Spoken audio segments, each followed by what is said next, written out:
여기 이제 중요한 키워드가 있어요. 뭐 있습니까? 예수님이 물로 가지고 포도주를 만들었다. 기적을 베풀었잖아요. 이게 누구나 할 수 있는 것 아니잖아요. 그러니까 이분이 전능하신 하나님이시다 하는 걸 충분히 우리가 알 수 있는 것이고, 또 하나는 또 이런 거 우리 하지, 물이 포도주가 되는 것처럼, 그죠? 이건 놀라운 변화지요. 포도를 발효시켜서 포도주가 되는 거지 물이 어떻게 포도주가 되겠어요?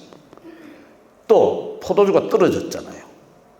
그래서 우리 인생이라는 건 정말 헤매는 인생, 그야말로 맹물처럼 맛없는 인생 변화시키어서 포도주와 같이 사람들이 기쁨을 주고 유익을 주고 잔치에 흥을 돋우는 그런 변화라고 하는 키워드. 그렇죠. 그 다음 또 뭐 있습니까? 예수님의 어머니 마리아가 포도주가 떨어졌다 그러죠. 포도주 떨어졌다 그러니까 예수님이 좀 그 격에 맞지 않는 그 대응을 하세요. 여자야 나와 무슨 상관이 있나이까. 내 때가 아직 이르렀습니다. 뭐 말이 이렇게 주고받으면은 서로 이렇게 왔다 갔다 하는 말이 조금 이렇게 조화를 이루어야 되는데 영 다른 얘기 같이 한단 말이에요. 약간 느낌은 약간 거절하는 듯한 느낌, 이런 느낌이 살짝 드잖아요. 그런데 또 예수님의 어머니는 오더래 보니까 너 하인들 보고 너에게 무슨 말씀을 하시는지 그대로 하라고 그런 거예요. 이걸 보면 예수님의 어머니가 뭔가 조금 그 말을 들으면서도 이 우리 아들 예수가 뭔가 하겠다 하는 생각을 조금 기대한 듯한 느낌이 들어요. 그죠? 그런데 또 놀라운 거는 이 또 하인들이 또 시킨 대로 다 하는 거야. 물론 하인들은 시킨 대로 해야 되겠지만은 그래도 영 정결 예식을 하는 손 씻는 거, 그죠? 그 돈 항아리에다가 아구건 채웠다. 채우는 건 또 채울 수 있을 거예요. 원래 물로 넣는 데니까. 물 좀 더 넣으라는 건 넣을 수 있는데 그걸 뜯어서 연회장에 갖다 주라.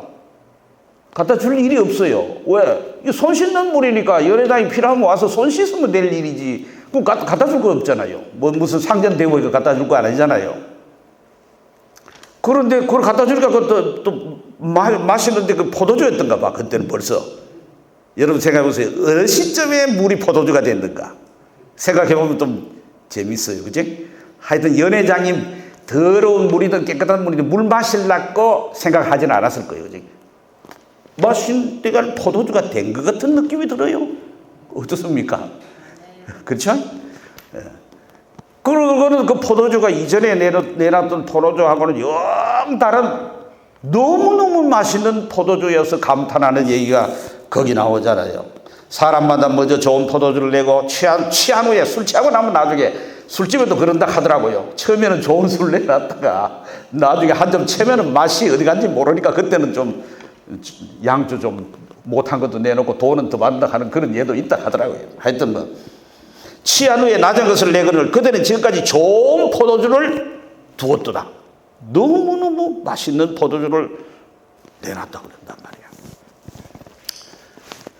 이런 걸 보면은 하인들이 예수님의 어머니가 그렇게 시켰지만은 그거 심부름하는 것도 이게 좀 납득이 가야 될 거 아니겠어요? 근데 이렇게 한 거 보니까 그냥 순종했더라. 연회장은 그 포도주가 어디서 났는지 출처를 모르지만은 하인들은 알더라. 왜? 자기들이 그걸 다 경험했으니까. 이렇게 순종할 때 하나님께서 놀라운 기적을 베푼다. 뭐 이런 키워드, 그죠? 믿음으로 순종하면 뭐 기적이 일난다든지 결과가 좋다든지 응답을 받는다는 키워드. 그러나 이제 우리가 생각할 때에 성경이라는 게 그냥 쓰여진 책이 아니고 그 성경을 기록했을 때는 그 성경을 기록한 사람들의 목적이 있을 거라, 그죠? 물론 성경의 저자는 성령 하나님이죠. 성령으로 감동으로 기록된 것이니까. 그렇지만 인간 저자가 있잖아요. 요한복음은 저자가 누군지는 확실히 밝히지 않고 있어요. 예를 들면 로마서, 갈라디아서 바울이라고 얘기했어요. 그렇죠? 그런데 이건 그렇게 안 해놨어요. 나중에 뒤에 보면 이제 그 전부 목격을 했고 또 그 제자가 그렇게 했다고 해서 아마도 예수님의 제자인 요한일 것이다. 그렇게 보는 거예요. 그래 보면 요한 복음하고 그 다음에 요한이 쓴 성경이 요한 1서, 2서, 3서 짧은 서신들이 있고 그리고 우리가 많이 헤매는 요한 계시록. 야, 요한 계시록 어렵잖아. 아무래도 그죠? 근데 사실 요한 복음이 더 어려워요. 언뜻 이해가 안 가죠? 우리 뻔한 얘기인데. 그런데 성경을 연구하는 학자들이 요한 복음이 참으로 연구하면 할수록 쉬운 듯 하나 어렵다. 그럼 요한 복음을 기록한 목적은 뭔가?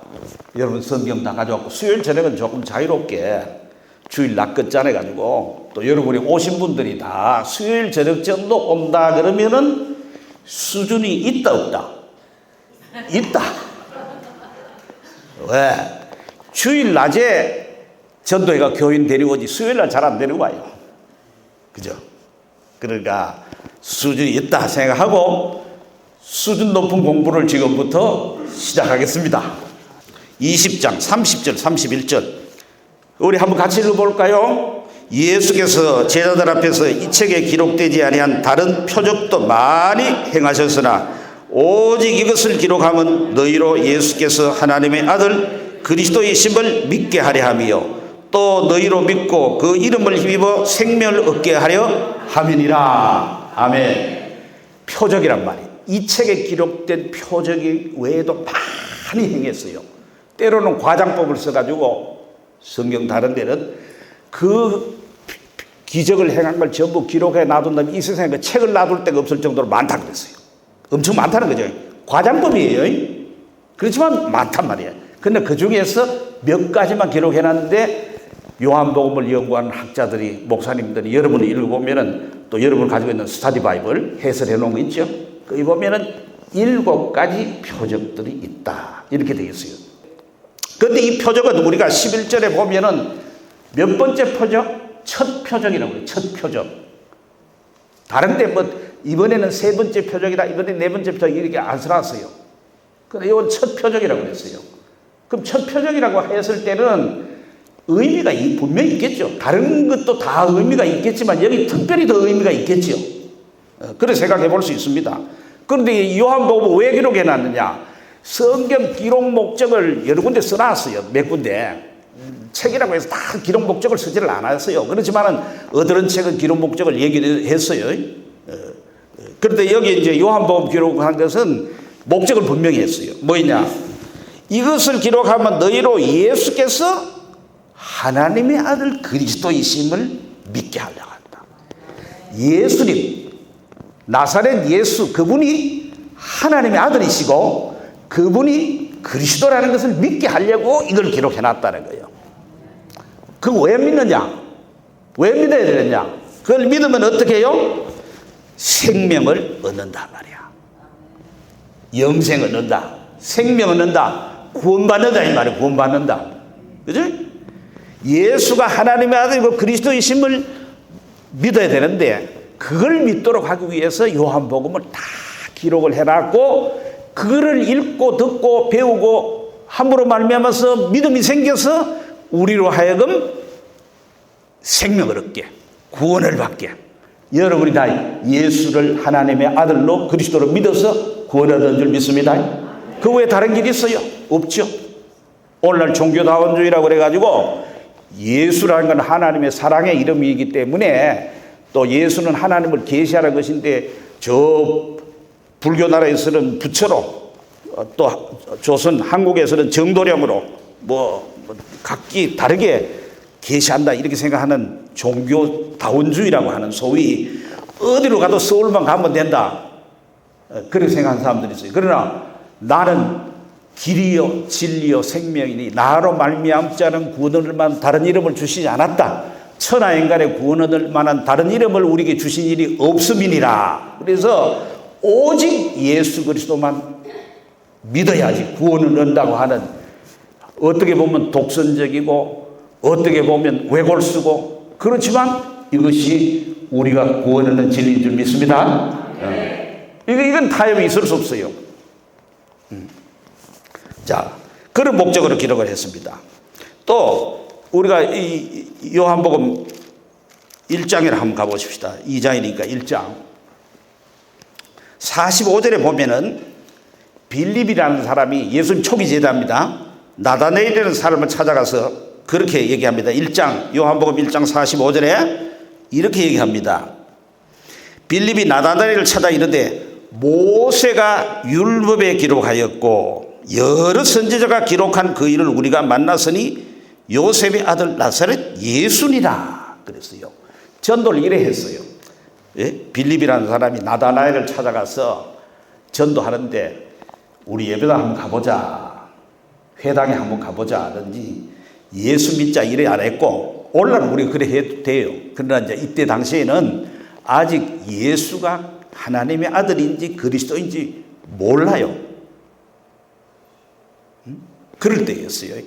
그런데 전도하고 예수님을 소개해서 믿도록 하기 위해 데려갈 때 나다나엘을 보고 한 말이 모세가 율법에 기록하였고, 이게 무슨 말이에요? 모세가 율법에 기록했다니, 율법이 뭐예요?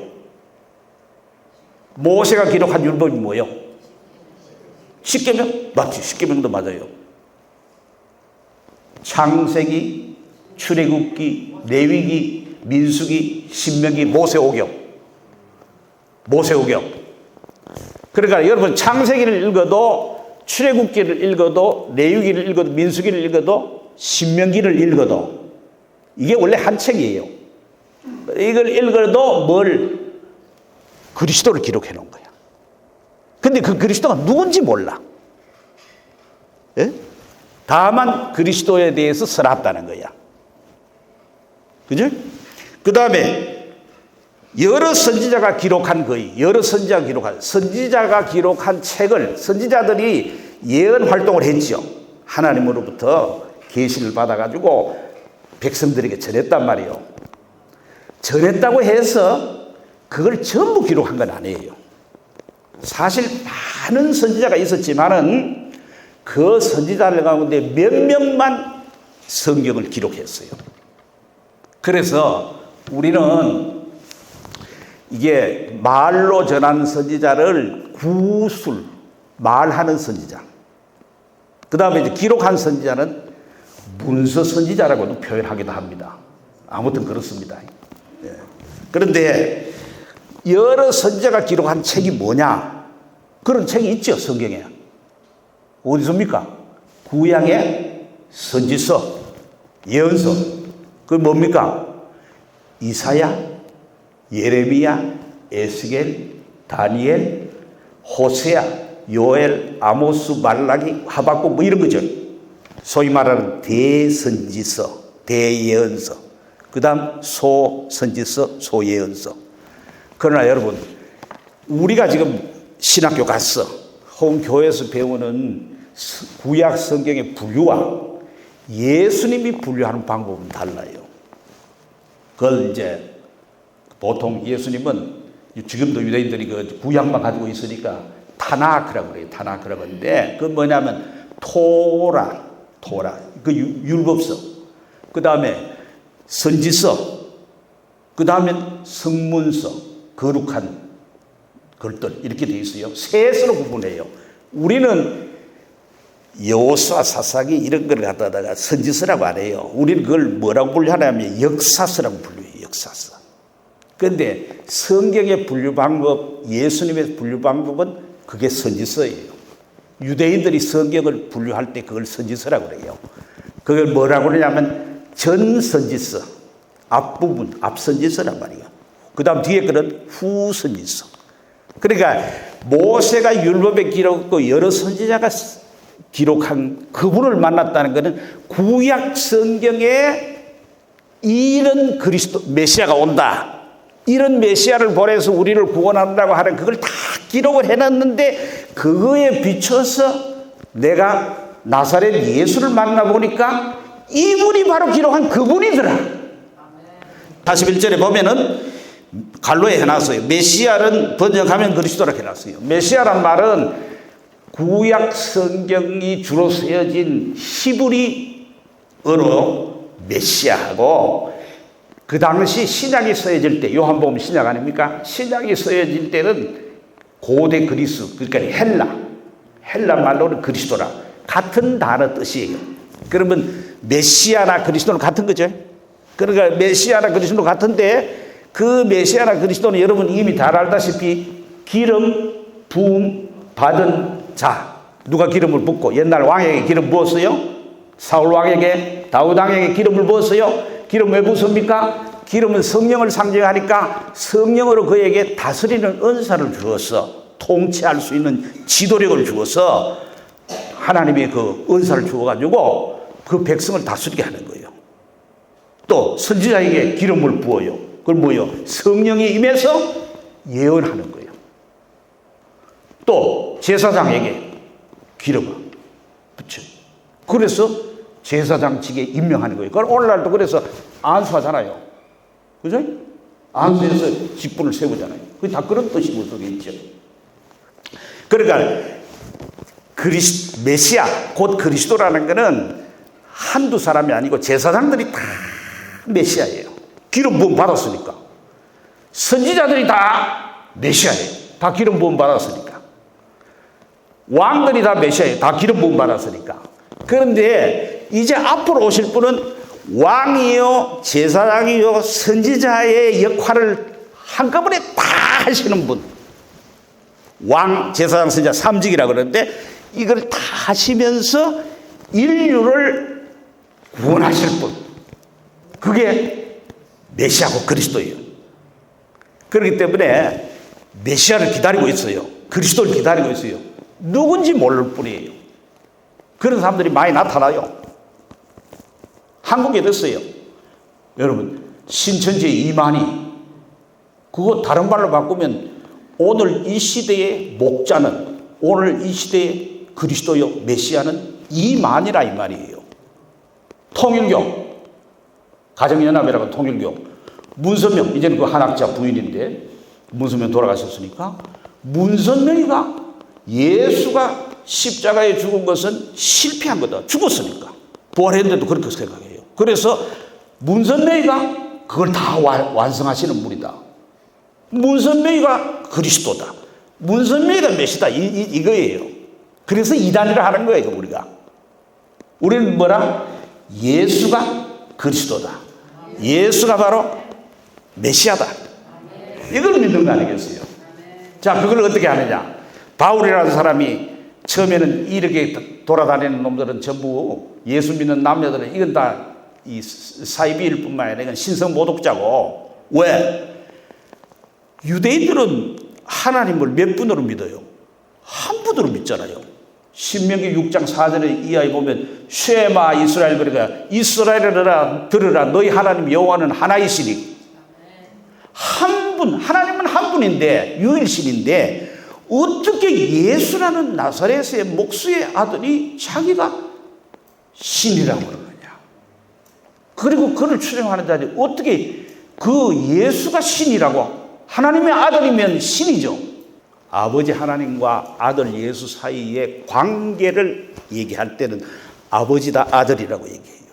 그러나 우리가 소요리 문답에 얘기한 대로 이 예수님은 말이에요, 하나님이신단 말이에요. 삼일체 가운데 제2위다. 2위라고 1위보다 끝발이 낫다는 말이 아니에요. 격이 낫다는 말이 아니에요. 동등하지만 우리가 구분상 그러는 거예요. 그러면 성령은 제3이라 그래가지고 성령은 격이 낮습니까? 그거 아니에요. 권능과 영광이 동등하다고 그랬어요. 능력이 똑같은 거예요. 나와 아버지는 하나다 이랬어요. 나를 본 자는 아버지를 보았다고 그랬어요. 제가 여러분 앞에 나를 본 자는 아버지를 보았다 할 수 있습니까? 실제 그 조용기 목사님 돌아가셨죠. 조 목사님이 그 목회자 세미나 때 우리들에게 그 제가 직접 가서 들은 건 아니고 요즘은 오디오로 영상을 다 들을 수 있으니까 그 이런 얘기를 했어요. 조 목사님이 병을 고치고 막 능력 있게 말씀을 전하니까 막 그 어떤 권사님이 막 너무 은혜를 받은 거야. 그래가지고 조 목사님 만나기 어렵잖아요. 그거 수많은 교인들 가운데서 그 면회하기 쉽지 않단 말이에요. 어떻게 면회를 했어요. 그래가지고 이제 앉아 얘기하는데 이 조 목사님 얘기해요. 딱 물어볼 권사님이 자기를 붙들고 그러더래요. 목사님, 솔직하게 얘기해 주세요. 뭘? 하나님이시죠.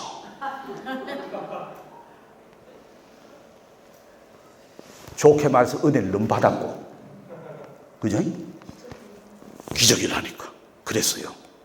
조 목사님 그때 내가 딴 사람한테 얘기하는데, 권사님에게는 내가 사실대로 얘기하는데, 내가 바로 그니라.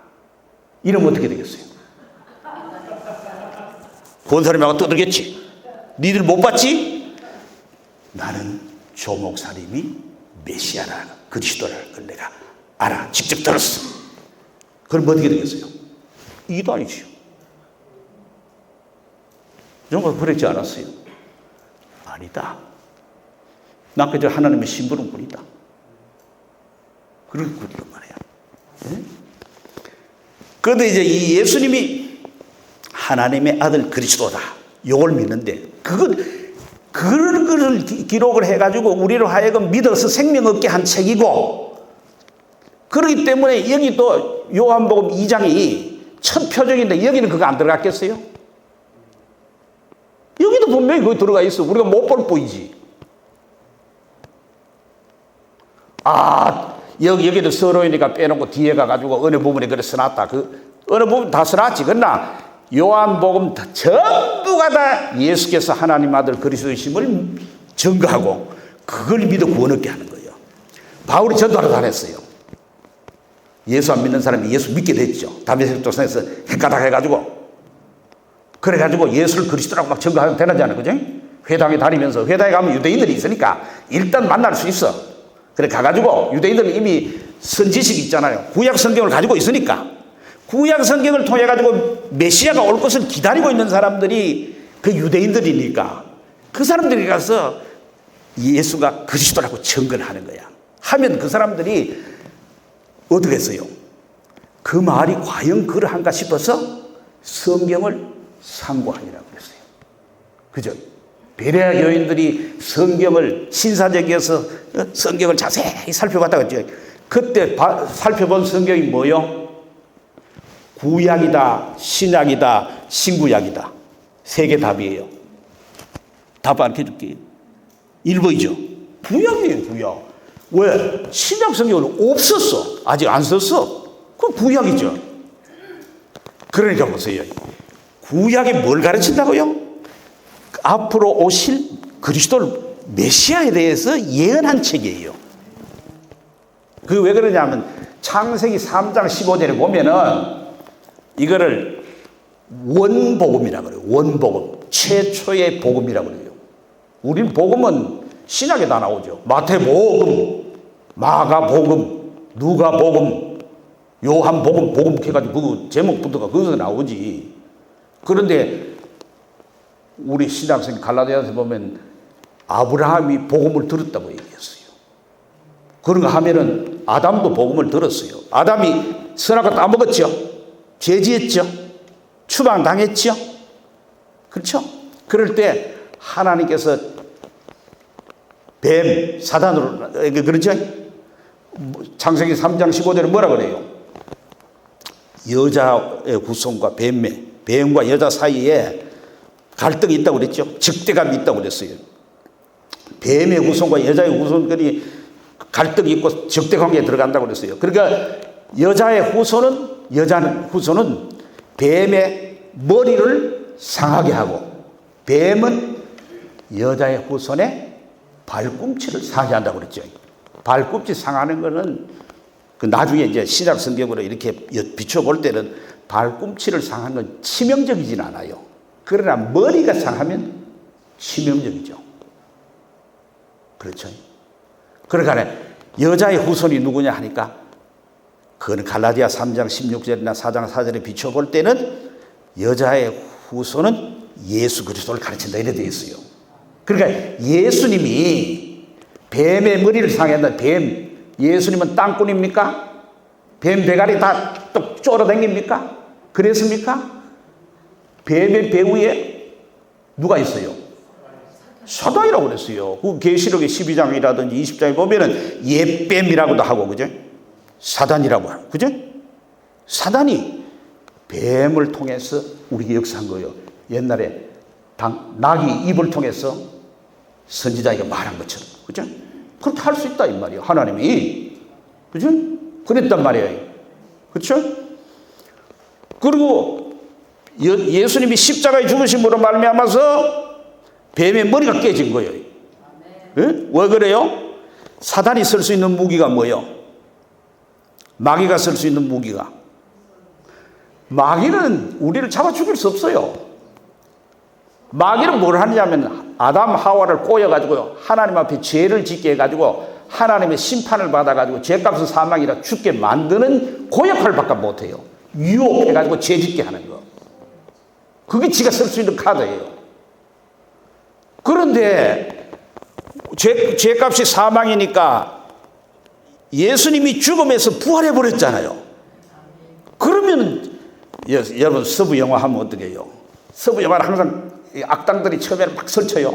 그러다 주인공이 딱 나타나요. 그런데 마지막에 주인공이 위기에 딱 처하고 이 악당들이 뭐 합니까? 총을 딱 들고 그러잖아요. 그죠? 그런데 그 보안관이나 그 선한 사람은 총알이 하나밖에 없어요.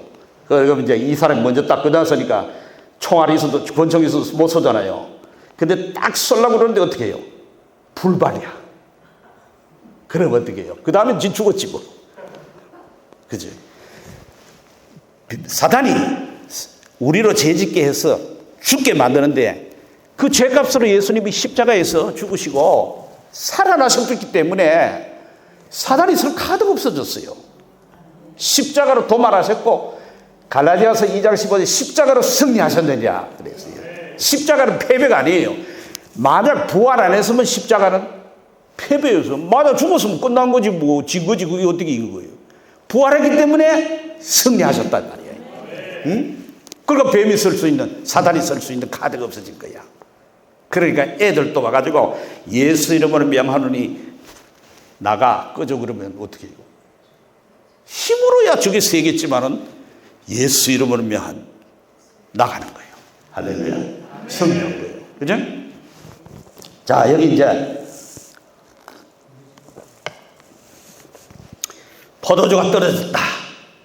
많이 먹었던 것 같아요. 손님이 너무 많이 왔는지 하여튼 떨어졌어. 그럼 예수님의 어머니가 예수님에게 와서 포도주가 없다.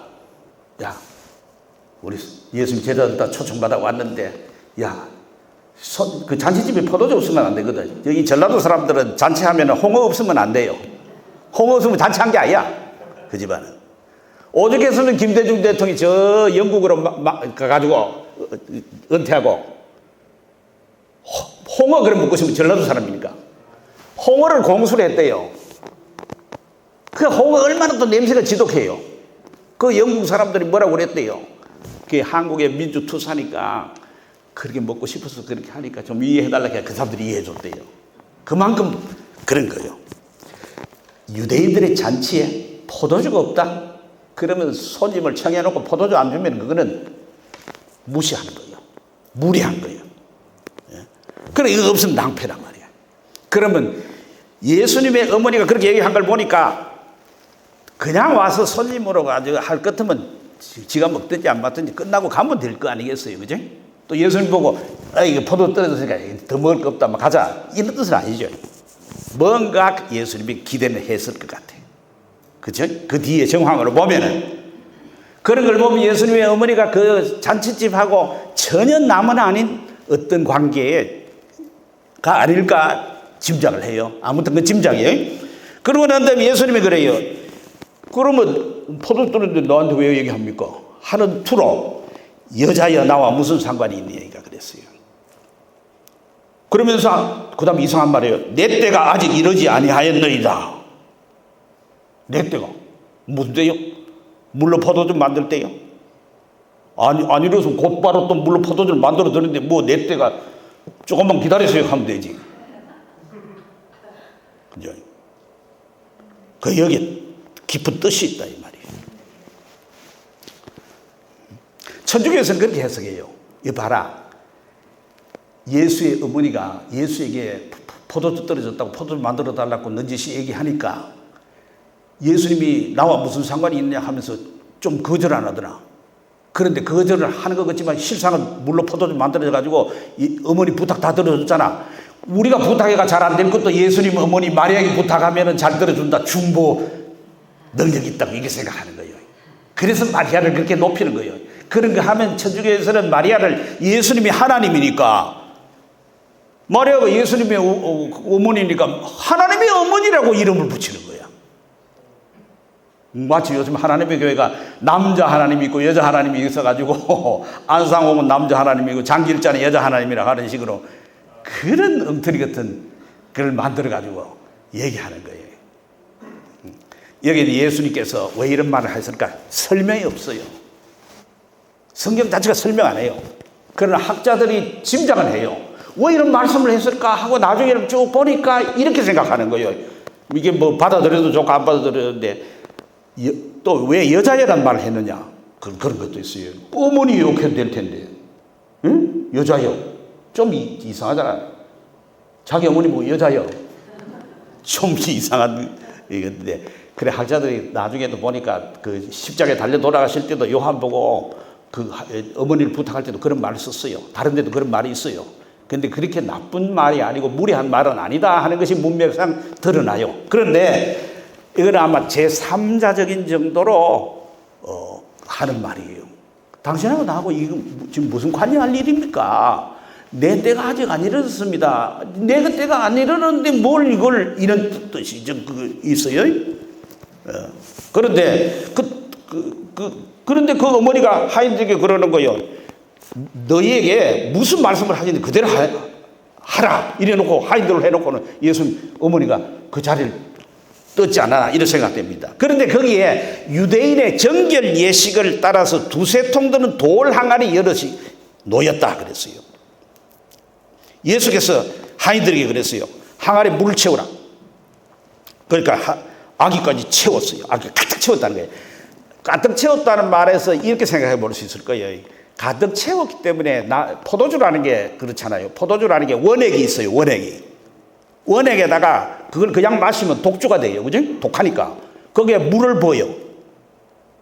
대개 3분의 1부터 10분의 1까지 넣는다고 그래요. 그렇게 해서 유대인들이 그 물이 귀한데고 하니까 물처럼도 마시고 또 술로도 마시고 그렇게 하는 거예요.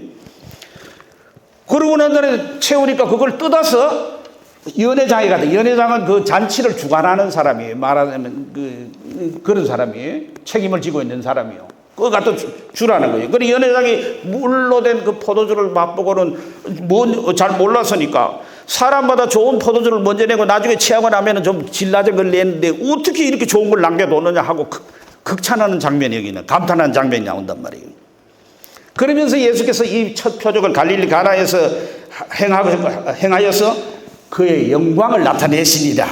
그의 영광을 나타내시니까 제자들이 그를 믿으니라. 제자들이 믿었으니까 제자가 내가 따라왔지요. 많은도 그걸 보고는 더 믿음이 깊어지고 확실해졌다 하는 것을 지금 얘기하는 거예요. 자, 여러분 포도주를 어디다 담아요? 요새는 병에 담죠. 그죠? 포도주, 와인 병에 담죠. 옛날부터 병이 다 있었던 거 아닙니다. 어디 닮아요? 옛날에는 예? 오크통 같은데 그것도 담기도 했죠. 이 성경에는 어디다 담았어요? 가죽부대. 아니, 새 포도주를 헌 가죽부대에다 넣으면 안 된다고 그랬어요. 왜? 가죽부대가 새 거 같으면은 가죽부대가 뭐냐면은 양이라든지 이런 짐승을 잡아가지고 이 목을 치고 말이야, 이 다리를 이가 묶어 뿌리고 그러면 목 있는 이 부분이 병 주둥아리처럼 되는 거예요. 그 가죽부대에다가 포도주를 담아요. 담은데 포도주는 발효하잖아요. 부풀잖아요. 근데 헌 가죽부대는 이게 탄력성이 없잖아요. 터진단 말이에요. 그러니까 싱싱한 가짜면 그런 가죽 부대, 그러니까 새거, 그거는 탄력성 있잖아요. 어느 정도 발효해도 견딘단 말이에요. 가죽 부대에 넣는 거예요. 돌 항아리는 뭐 하는 데 쓴다고 그랬어요? 정결 예식. 정결 예식이 뭐예요? 깨끗하게 하는데 필요한 거예요. 거기 뭐 담아놨어요? 물 담아놨어요. 물은 깨끗하게 하는 요소가 있죠. 그죠? 여러분 세수할 때 뭘로 해요? 물로 하죠. 세탁할 때 뭘로 해요? 물로 하죠. 그죠? 목욕할 때 뭘로 해요? 물로 하죠. 물은 깨끗게 하는 거예요. 그런 기능을 하잖아요. 그렇게 그러니까 세례 요한이 왜 세례자 요한이요? 이름은 요한이에요. 그 사람 이름이 세례자 요한이 아니에요. 세례 요한이 아니에요. 그 사람이 요단강에서 세례를 주기 때문에 세례자 요한. 우리는 그 세례 요한이라 했는데 원래는 세례자 요한. 세례를 주는 자 요한. 이런 별칭이 붙었단 말이에요. 세례 뭡니까? 물로 세례를 준다는 거 뭐 때문입니까? 여러분 세례 받잖아 오늘날 또 그죠? 삼일체 하나님 이름으로 세례하죠. 성부와 성자의 이름으로 세례를 주노라 하죠. 세례 뭡니까? 물 사용하죠. 물 왜 사용합니까? 물은 상징성이 있죠. 뭐 깨끗게 한다. 머리 깨끗게 해요. 머리에 부으니까 머리 깨끗게 해요. 그게 아니고 죄를 깨끗게 한다고 하는 영적인 뜻이 그 속에 있잖아요. 죄를 깨끗게 한다는 죄를 사한다 이 말이에요. 용서한다는 말이에요. 죄를 없앤다 이 말이에요. 그죠?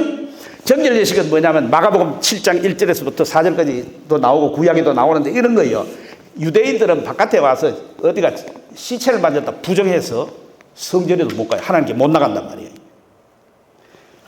부정한 것을 씻기 위해서 음식을 먹을 때도 이 물을 담가놓고 물을 씻어야 돼요. 그렇게 깨끗하게 안 한다면 음식도 먹을 수 있어요. 뭐 깨끗하게 안 하면 예수님 제자들이 손 안 씻고 먹으니까 바리새인들이 뭐라 그런 거야. 여러분 깨끗지 않으면 음식도 못 먹어. 음식 못 먹으면 어떻게 해요? 죽지 뭐. 굶어 죽지. 다이어트는 되겠지만. 다이어트가 심하면 죽지 뭐. 그죠? 정결 예식을 안 하면 성전에 갈 수 있어요? 성전에도 그렇죠. 성전이나 성막이나 뭐 움직인다 고정식이라는 차이 보이지. 구조는 같아요. 번제단 있죠? 재물을 태우는데. 그러면 재물을 각을 떠가지고 막 백정처럼 지금 정육점에 하듯이 이게 소잡듯이 이렇게 하잖아요. 피도 튀기고 더러워지겠죠?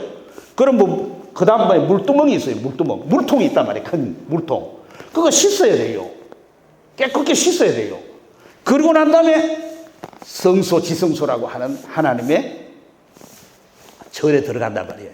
이게 뭘 상징하느냐? 우리가 주님 앞 하나님께 나갈 때는 제물이 반드시 필요하단 말이에요. 그 제물 피를 흘린단 말이에요. 그게 바로 십자가에 피 흘려 죽으신 예수 그리스도의 피로 말미암아 우리가 나간단 말이에요. 나가는데 우리가 깨끗하게 한다. 회개하고 죄 사함을 받고 피로 말미암아 죄를 깨끗이 씻고 나간단 말이에요. 그러니까 이 물통을 놔두는 걸 물통에 씻지 않고는 나갈 수 없는 거예요. 바로 그러기 위한 것이 이 정결 예식에서는 돌 항아리예요. 그런데 물을 갖다가 거기다 뭐 이치적으로 따지면 이래요. 물론 물을 어디서 가져와요? 우물에서 가져오죠. 수도 없잖아요 당시에. 우물에서 길을 가져오면은 이럴 수 있어. 예수님이 야들아 그거 번거롭게 할 거 있나? 그거 갖다 줘. 손님들이 갖다 줘. 그럼 즉시로 포도주가 되면 좋잖아. 그렇죠? 그러면 그 다음에 둘째는 뭐예요? 가죽 부대에 포도주가 다 떨어졌으니까 거기 부어가지고 이동을 하든지 어떡하든지 해야지. 돌 항아리 손 씻는 데다 갖다가 물을 채우라고 그러고 그걸 떠다 주라니. 잘못하면 포도주가 돼서 다행인데 안 됐으면 더러운 물을 갖다 줬으면 니는 바로 들어왔냐. 기사대기 날아갈 일이잖아요. 근데 예수님 그랬단 말이야. 그리고 그걸 갖다 떠다 주라고 했어. 떠다 주니까 연회장이 맛보고 기가 막히는 포도주라. 이거는 세상에 없는 포도주예요. 요새 물로 만든 뭐 자동차가 나온다 하나 뭐가 나온단 말이 있죠. 전기 자동차는 뭐 보편화되고 수소 자동차는 이제 나오지만은 물로 만든다 하면 그 대단하겠죠. 괜찮지요? 경제성도 있고 뭐 물이랑 뭐에 빠지니까. 그런데 물로 만든 포도주를 보셨습니까? 포도주는 포도를 발효해가지고 거기에 물을 타서 포도주로 공급하는 것이지 물이 그대로 포도주로 만든 거야. 아구까지 치었기 때문에 그 포도주를 더 부은 게 없어. 남은 거 갖다 부어가지고 사기친 게 아니야. 이게 뭘 얘기하느냐? 예수님께서 바로 우리를 정결케 하시는 분이에요. 이거 얘기하는 거예요. 예수님 우리를 정결. 이 구약의 율법에 따르면은, 율법의 규례에 따르면은 이 물에다가 손을 씻어야 돼. 몸을 씻어야 돼. 그래야 깨끗하다는 그 상징으로 하나님 앞에 나갈 수가 있어요. 음식을 먹을 수가 있어요. 부정타지 않게.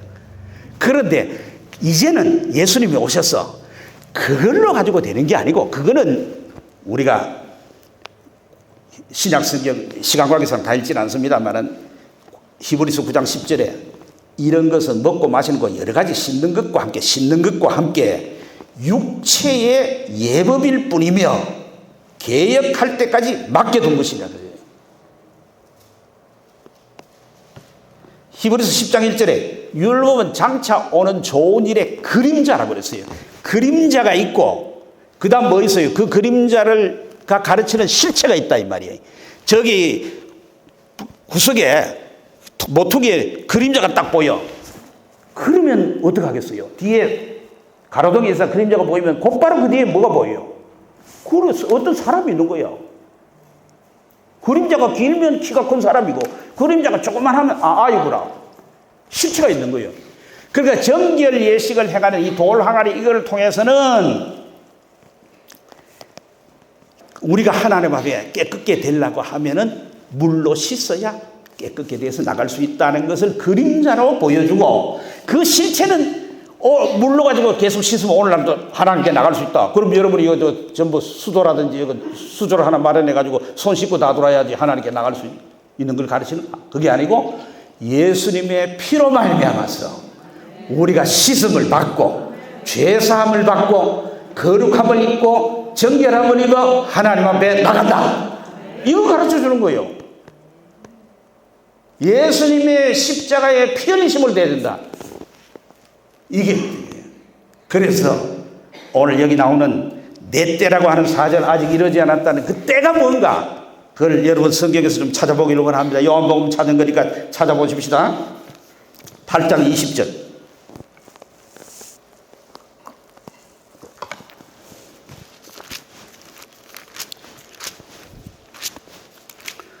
요한복음 8장 20절.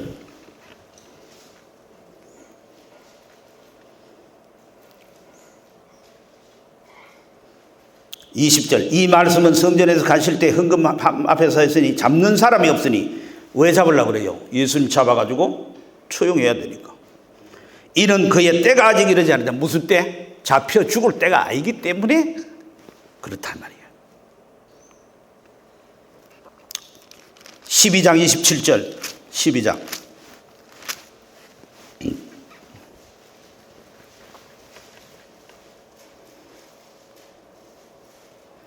지금 내 마음이 괴로우니 무슨 말을 하리요? 아버지여 나를 구원하여 이때를 면하게 하여 주옵소서. 그러나 내가 이를 위하여 이때에 왔나이다. 이 뭐냐면 나를 구원하여 나를 살려 이때를 면하게 해줘, 죽을 때를 면하게 해달라 이 말이에요. 쉽게 말하자면. 그 다음에 13장 1절. 6월절 전에, 6월절 하는 거는 그 이스라엘 백성들이 출애굽할 때 아닙니까? 그때 어린 양의 피를 문설주와 임방에 사람 사는 거처에 앞에 다 발라가지고 죽음의 사자에게서 죽음을 면하고 생명을 얻은 거 아닙니까? 그죠? 구원받은 거예요. 예수께서 자기가 세상을 떠나 아버지께로 돌아가실 때가 이런 줄 아시고, 17장 1절.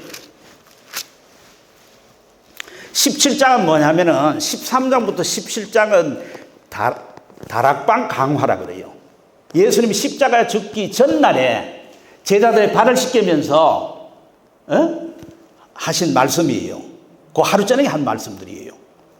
그 이제 십자가 죽으시기 전에 한 말씀이죠. 전날에 예수께서 이 말씀을 하시고 눈을 들어 하늘을 우러러 이르되 아버지여 때가 이르렀사오니 아들을 영화롭게 하사 아들로 아버지를 영화롭게 하옵소서.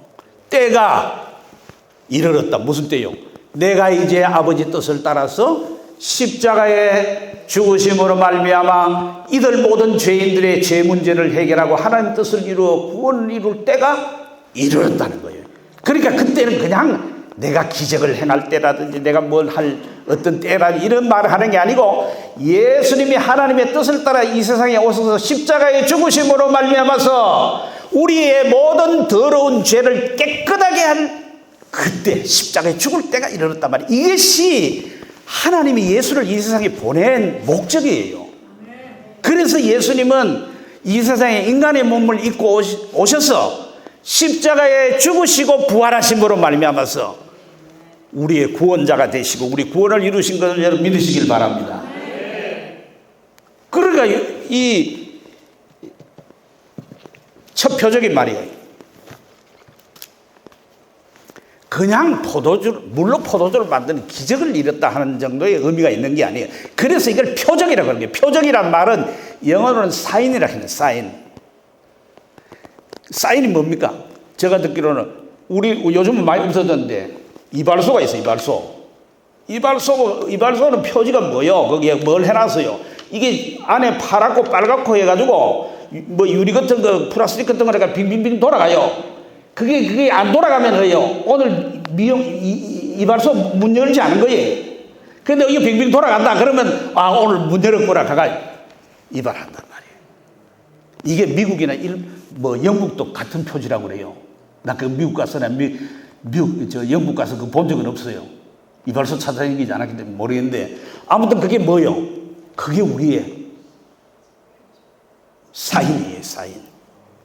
사인.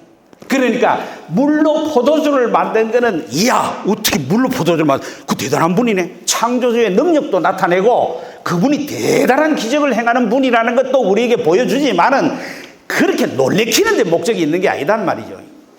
그 이면에 깊은 뜻이 있단 말이에요. 그 뜻이 뭐냐면 바로 이런 걸 통해서 예수님은 우리 죄를 위해서 십자가에 피 흘려 죽으신 그리스도라는 걸 우리에게 보여주는 거예요. 예수님이 그랬어요. 예수님이 누가복음 22장 20절에 보면은 예수님이 이제 저 최후의 만찬에서 그러면 저녁 먹은 후에 잔도 그와 같이 하여 이르시되 처음엔 떡 그 다음 잔 이르시되 이 잔은 내 피로 세우는 새 언약이니 곧 너희를 위하여 붓는 것이라. 이 잔은 그랬는데 이 잔이죠. 잔에 뭐 들었어요? 물 들었어요? 물잔이요? 포도주 잔이에요. 포도주 잔.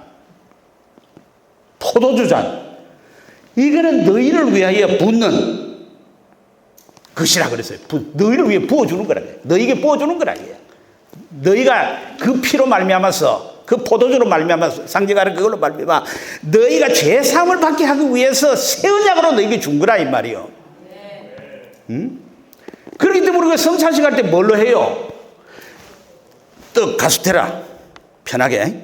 그 다음 뭐 해요? 포도주 이걸로 해요. 뭐 한국에서 가끔 어떨 때 보면은 어느 교회는 아이고 오늘 이스라엘은 포도가 많아요. 포도로 우리는 막걸리로 해야지.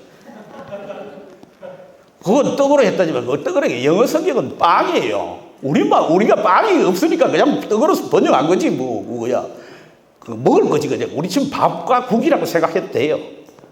일상의 것이에요. 그러니까 성찬식에 포도주를 한다는 거는 그건 뭐 예수님이 우리의 피를 흘렸다. 떡 뭐요? 몸이 찢겼다. 그게 뭐요? 죽음을 뜻하는 거죠. 예수께서 우리 죄를 위해 죽으셨단 말이에요.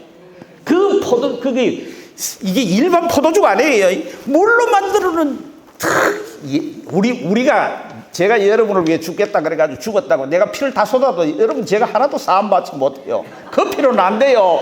예수님의 피만이 우리 죄를 사는 줄 믿습니다. 그래서 우리가 정결하게 돼가지고 우리가 구원을 받는다고 하는 생명을 얻는다는 이걸 믿으라고 이걸 기록한 거예요.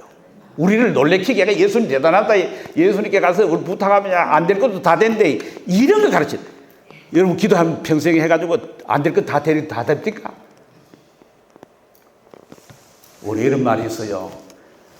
기도의 90% 돈만 있으면 해결돼요. 그런 말 해요. 돈이 있으면 기도할 게 별로 없어요. 요새 병원에 아프다고 기도하라. 기도원에 와가 안수 잘 안 받아요. 의료보험을 해서 병원에 가면 돼요. 좋은 의사 만나면 돼요. 그죠? 예전에 그거 없으니까 조영균 목사님 천막 쳐놓고 안전벨트 하고 다 돈 없으니까 와가지고 다 안수 받고 나왔다.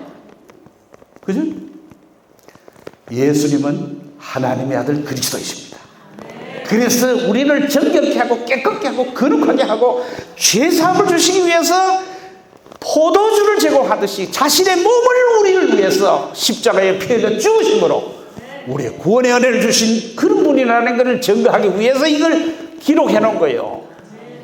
변화가 아니에요. 순종이 아니에요. 그게 다 있어요. 그런 뜻도 있어요. 있지만 그 부수적인 것이고 핵심은 그걸 위해 기록해 놨다.